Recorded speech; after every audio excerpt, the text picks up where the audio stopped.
કહેવાનો અર્થ અહીંયા જ પરમેશ્વર એમ કહે છે કે આ બધું કર્યા પછી કર્મફળની આસક્તિ છોડે તો વાસ્તવમાં તો કે મારે તને આપવાનું છે તો હું આપીશ, તું ના કહીશ તો આવશે. કારણ કે મેં આગળ વાત કરી હતી કે સિદ્ધિઓ તારી સેવા કરવા આવવાની છે, તું શું ના પાડવાનું છું? કારણ કે તે મારો માર્ગ અપનાવ્યો છે, તું મારું અનુસરણ કરવાવાળો થયો છે. હા હે અર્જુન, શ્રી કૃષ્ણચંદ્ર પરમાત્મા સ્વયં કહી રહ્યા છે કે મારું ધ્યાન નિધિધ્યાસન તું કરી રહ્યો છું, આવાહન કરી રહ્યો છું, મારું ધ્યાન કરી, મારું જ્ઞાન, મારી ભક્તિ કરી રહ્યો છું, તો એ તો તારી સેવાઓમાં બધી સિદ્ધિઓ એની મેળે દોડી દોડીને આવવાની છે. તું ના કહીશ તોય આવશે એ તો. કારણ કે બધી મારી એ બધા તો મારા સેવકો છે. અરે વાહ, એ બધું ફિક્સ આવી જશે, ચિંતા નહીં, ડોન્ટ વરી, બી હેપી. અનંતરમ ત્યાગા શાંતિ, ત્યાગથી તને શાંતિ મળશે. એક તરફ ત્યાગ પણ કહે છે અને એક વખત એમ કહે છે કે તું ચિંતા ના કર, બધું તને મળશે. અને ડ્યુટી પણ કર. હા, એટલે ભગવાન શ્રી કૃષ્ણને એ રીતે સમજવા બહુ મુશ્કેલ છે, કારણ કે એ જાણે છે તમને, એ આવેલા જીવને, એમની પાસે આવવાનો પ્રયત્ન કરવાવાળા જીવને ઓળખી જાય છે કે આના કયા કર્મોથી અને કઈ કઈ કઈ સ્થિતિમાંથી આ મારી પાસે આવવાનો પ્રયત્ન કરી રહ્યો, કયા જન્મથી આવવાનો પ્રયત્ન કરી રહ્યો છે. પ્રયત્ન એને કહે છે કે ગયા વખતના શ્લોકમાં આવેલું 11 કે યતતામપી સિદ્ધાનામ તત્વતઃ જ્ઞાતુમ, એ તો પ્રયત્ન કરવાવાળાઓમાં હજારોની અંદર જ હોય છે કોઈ એક બિરલાઓ, એ મને તત્વથી જાણી શકે છે. તો એમાંથી હું તને સિલેક્ટ કરું છું, હું મારા દ્વારા તને, મારી ઈચ્છાથી, મારી કરુણાથી તું અહીંયા મારે સુધી આવવાનો પ્રયત્ન કરી રહ્યો છે. તો that is my duty also two up. કારણ કે તું એકલો પ્રયત્ન કરે તો સંસારમાં ગમે તે પ્રયત્નો, નવા નવા પ્રશ્નો ઊભા થઈ શકે છે. પણ જ્યારે મારું સાનિધ્ય હશે, મારી હેલ્પ હશે, તો એ બધામાંથી પણ તું બહાર આવી જઈશ. કેટલી સરસ વાત કરે. અધેષ્ટા સર્વભૂતાનામ મૈત્ર કરુણ એવ ચ નિર્મમો નિરહંકાર સમદુઃખ સુખ ક્ષમી. અને આ પ્રકારે શાંતિ મેળવેલો પુરુષ શું કરે છે? સર્વભૂતાનામ, બધી જ જગ્યાએ દ્વેષ ભાવ રહિત થઈને, સ્વાર્થ રહિત થઈને, અકારણ બધા ઉપર કરુણા કરે છે. કોઈ કારણથી કરુણા નથી કરતો, અકારણ દયાળુ થઈ જાય છે, અપેક્ષા વગર દયા કરે છે બધાની પાસે.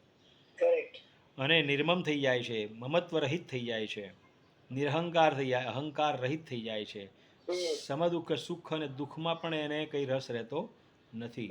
અને ક્ષમી થઈ જાય છે, ક્ષમાવાન થઈ જાય છે. ક્યારે થાય ખબર છે? આ છેલ્લી ગતિ હોય છે ને ત્યારે. લગભગ ના, એ પોતે ટ્રાય કરે ન થાય. તો પછી બધા એવું કરે કે છેલ્લે છેલ્લે ભજી લઈશું ભગવાન, ચિંતા શું કરો?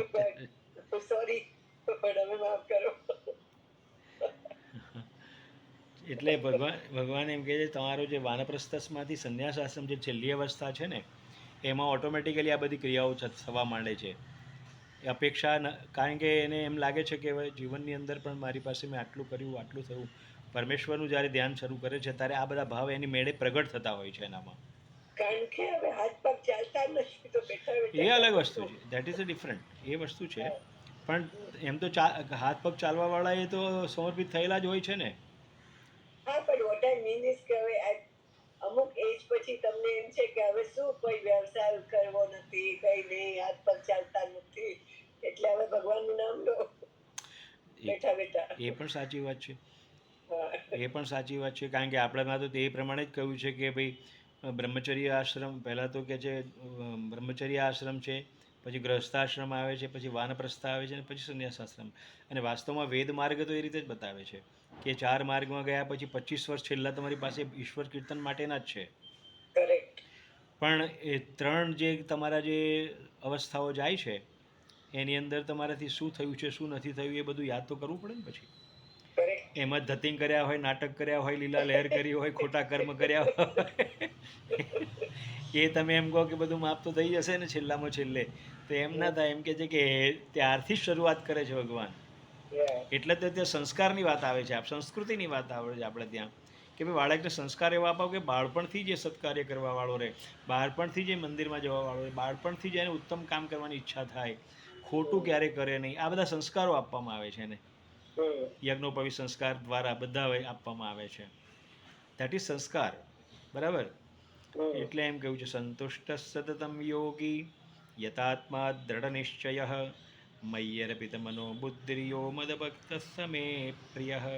જે ધ્યાનયુક્ત છે, સતત મારામાં સંતુષ્ટ રહેલો છે, યથાત્મા જે છે પ્રયત્ન કરવા વાળો, શરીરને વશ કરીને દ્રઢ નિશ્ચયી જે છે તે મય એટલે મારામાં જ અર્પિત મારામાં અર્પણ કરેલું જાણે મન અને બુદ્ધિ, તે જ મદભક્ત મેં પ્રિય, તે મારો ભક્ત મને બહુ પ્રિય છે.